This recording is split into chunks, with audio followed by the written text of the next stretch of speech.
G'day everyone. Just wanted to talk to you about the latest updates that Lightroom has had. It's quite an extensive list. Well, I mean, when I say extensive, they've added some really quite detailed features for color, and I thought I'd take you through that. And also using the curves dialog box really is a really underutilized tool inside of Lightroom, so I thought I'd just show you that as well. A lot of people sort of, especially beginners, when they're actually looking at bringing in images into Lightroom, they get confused that they see this beautiful file that seems to render lovely, and then all of a sudden those beautiful colors and sharpness and everything disappears. And that's because what it's doing, it's reading the JPEG file initially. That's with everything you take in RAW has a JPEG header involved in it. Well, what it does, it takes that out, and then it basically gives this flat RAW file left over, and that's the image that you have to manipulate later on. Well, the latest update, they've given you the ability to change these quite easily. So I'm going to take you through and just show you some of the things that have actually been altered. But before I do that, let me just show you what about the import side of it, because it's going to make a little bit of sense to what you can do for later on. So if you did want to import something, I'm just going to select a folder. So if you brought in some files, you'll notice over here, you've got something here that says apply during import. Just let me open up something so I can show you this a little bit easier. You'll notice here that there's this thing called develop settings, apply during import. Now they're presets.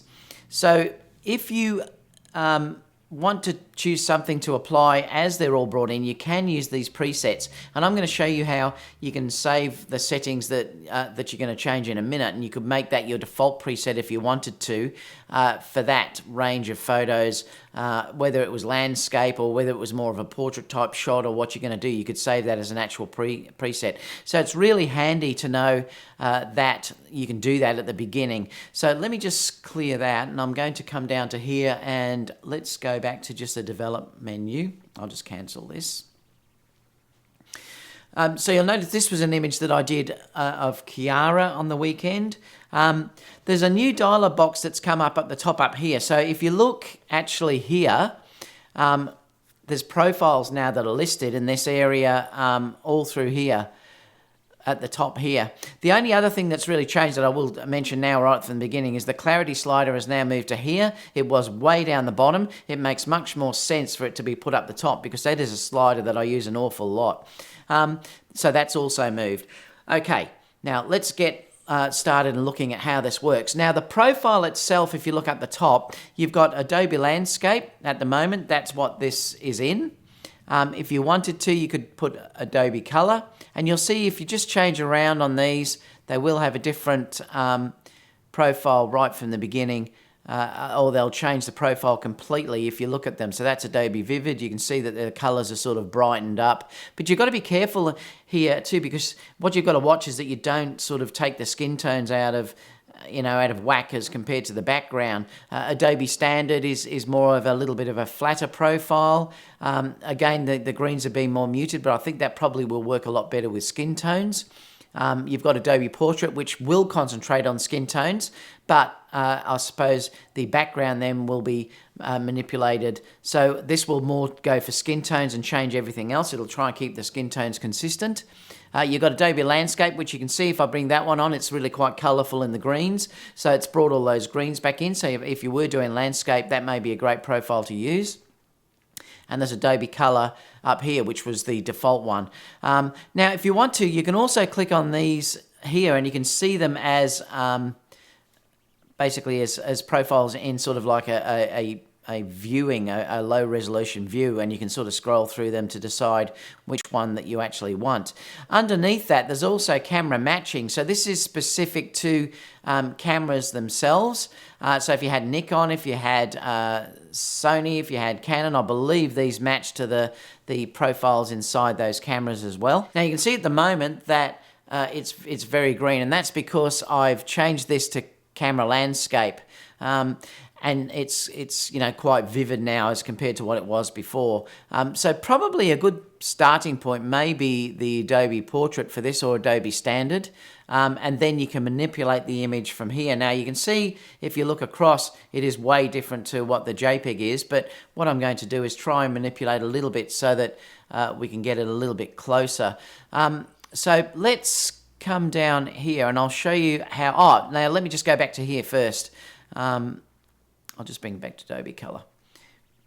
There's also inside of this, like I said, there's all these camera matching profiles that you can of black and white, the standard, vivid, portrait, neutral. See, portrait's got quite a nice color in it for the skin tones. Underneath that, though, there's also artistic ones that you can use as well. So you can come in and use artistic ones if you want to use that. So it will give you lovely filters if you want to sort of get that effect. I mean, I'd be using those sparingly, but they are there if you like. There's also underneath this black and white ones. So there's a stack of black and white filters that you can use as well, or profiles that you can just use to get a base start, and then you can manipulate them. Underneath here, there's also vintage ones as well, which some of them are quite nice. If you like the vintage muted type look, you can bring through these. So there's stacks of these that you can actually use. So let's go about anyway using one of these, and I'll show you basically how I would correct for it. So I'm just going to go to the normal one here, and I'm probably going to go to use Adobe Portrait because I think I like that color to start with, or I think Adobe Landscape is a little bit hot. Not hot, but she's a little bit out in the skin tones. Adobe Color is not bad either, but I think I'm going to either use Adobe Standard or Adobe Portrait as my starting points. Now in this case, I'm just going to use Adobe Standard. I think I'll just stick on that one. Now let me close this grid. I'm going to come down here and I'm just going to show you how I would then sort of manipulate this image to be a little bit more like what the JPEG is over here. So for starters, if you look at it, if you look at the histogram, well, let's look at the histogram up here for the JPEG. And this one, you can see they're pretty close. They're not that far out. All right, so now let me come back to this thing and we'll start to adjust it a little bit. So what I'm going to do here is I want to basically, I'll have a look at exposure first. I don't want to manipulate that very much at all. But basically what I might do is open up the shadows just a touch, and I'm going to lift the blacks up just a touch to move it a little bit away from this clipping area that you're looking at on the side through here. Vibrance is also a great one that you can actually use because that will try and lift all the colors except for the skin tones. So I'm going to lift the Vibrance up until I sort of see an area where I'm sort of happy with how that's going. Let me just come back and just check. So now it's getting a little bit closer. Blacks I may even bring down a little bit to add a bit more contrast. Now, once I've done that, I can come down here too and just use saturation. And I can pick on the green and I can just grab the greens and then lift those greens just a touch to give it that little bit of a kick in the green area. And then basically if you wanted to do luminance, well, luminance is how bright those are. So I might just bring the brightness up a little bit as well. Now, the curves themselves, I'll show you in another image in a minute. So if you found that you are happy with the way that that looks now, you can save that as an actual profile. So it is saving it as the Adobe Standard profile with all of these settings in it. And all you have to do is to use this over here, which is this little plus down through here. So you could then just click into here and say, create preset. You would save that as a preset of, you might even want to call it beautiful forest greens with model. And then what you can do when you import something into there, you can actually grab, and I'll just show you again where that is. If you save that, when you bring it actually in, when you brought that actually into the profile, it would be here. So you could have it as a developed setting and it would come through here then. And you could just select it and then all your files imported in would have that preset. So that's the way that you can do that. But let's also have a look at another one because I just wanted to sort of show you this. So that's the raw file there. That's the JPEG file there. And then that's obviously the raw file. So again, we'll come into develop and have a look at these settings to see how they actually work. Now, if you're worried about the white balance too, I could have used a white card, and then basically I would have just clicked onto the white card and then just set it through there, and then I would have got a perfect white balance on that. But anyway, let's have a look at this again. We'll go back to this dialog box here and just check and see what we like through here. You can see Adobe Color. Landscape is way too much. Neutral is quite flat, and it's taken all that out again. Adobe Portrait is quite nice. Adobe Standard. Let's have a look down at color matching. So I'll bring this one down and we'll have a look at what it's showing through here. So again, we've got all different variations, so you can just come through and look at them until you actually find it. Portrait, Standard, and obviously black and white. Black and white looks lovely actually, but yeah, so I might use, I might just go for neutral in this case, and then we'll play around with this and just have a look. All right, so let's have a look and just see what we can do to manipulate this a little bit. So I've chosen Adobe Neutral, or let's go Standard. No, I'll choose Adobe Neutral. All right, so then basically I'm going to close this again, and we'll have a look what we can do with this to get it a little bit more contrasty and vibrant. So again, I'm looking at the histogram up here. Make sure I'm not clipping anything unless I want to. I'm going to always, I usually move the blacks first, so I'm going to move the blacks down until we get this to look nice and contrasty. Just check your shadows. That's how you can open the detail in your shadows. This basically affects your clipping area, so I'm going to manipulate that until I can see it move. Now basically if I hold the Option key down and drag, the second you start to see black coming in means they're clipped in those areas. The shadow, then you could manipulate that back with shadows, so you can hold the Option key down. And then basically what I'm going to do is I might just have a look at increasing the vibrancy again, because I want to have a little bit of vibrance in there.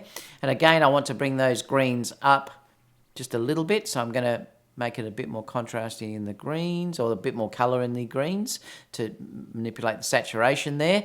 Now, this was shot because this was shot right near that waterfall, and it was a little bit hazy. So what I'm going to do is I'm going to grab the dehaze button and move that across until I get an image that I like to actually look at, that I think fits as well. And then what you can do if you wanted to, you can then start to manipulate the tone curves, because you could look at it and see, well, am I happy with how her skin tones look? You know, and you've got full control in here. If I wanted to, you can click a point on through here, and then it will show you basically the area that you're moving like that. I can bring this up to where I want to go. I can take it basically right down. This will be shadow end. This will be highlight end. This is your mid-tone end. And I can just break that down to linear again. So if you thought that's a little bit yellow, what you actually can do is go to here and then say, grab your blue. And I'm going to grab, because yellow is the opposite of blue. I'm going to just stick that on the skin tones. And then if I drag that a little bit down, it will take the yellow out of the skin tones. So again, I'm targeting that area that I'm actually grabbing just by using the blue channel through here. Then if I wanted to, I could then go back to RGB. Oh, it's through here actually, isn't it? Where are we? Here, RGB. And I could add a little bit of contrast in the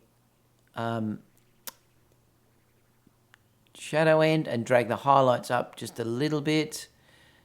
And so you can sort of see that I'm starting to play around with the image like that. And again, you could set that as a preset and then bring your image in. So it's a great little feature that they've actually added in there that is really nice now. I mean, that's only a quick demo. I've just showed you that basically to see how it works. Again, you could do the same thing with these other images. That's the original JPEG file. This one here is the raw file, so again I could manipulate that the same way, but I don't need to go through the whole exercise again. So but let me know what you think about those down below. Do you think that's a good thing that Adobe have just done? I think it is. I think it's a great thing that they've actually done. Anything like that helps you do it, just remember that you can save all these settings as presets and then use that to come in and have a generic file immediately where everything is pretty close and you only have to manipulate them a little bit later on. But anyway, I'll see you all again soon for the next video, and that's bye for now.